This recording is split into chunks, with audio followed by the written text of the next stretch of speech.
ঠাকুরগাঁও সদর জিলা স্কুল বড় মাঠে তীব্র তাপপ্রবাহ থেকে মুক্তি পেতে বৃষ্টির প্রার্থনায় সালাতুল ইস্তিসকার নামাজ আদায় করা হয়েছে।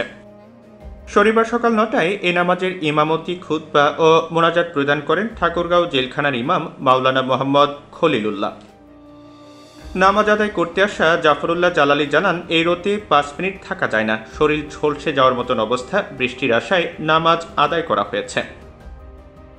নামাজের পরে খুতবা শেষে মোনাজাতের মাধ্যমে আল্লাহর কাছে ক্ষমা প্রার্থনা করা হয়। মোনাজাতে মুসল্লিরা অঝরে তাদের চোখের পানি ফেলে এক পশলা রহমতের বৃষ্টির জন্য মহান রাব্বুল আলামিনের দরবারে দোয়া প্রার্থনা করেন।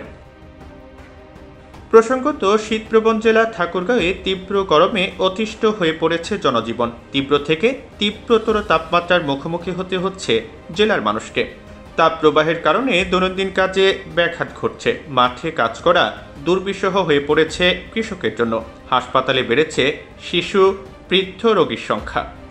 এমন পরিস্থিতি থেকে মুক্তি পেতে বৃষ্টির আশায় নামাজ আদায় করেন মুসল্লিরা।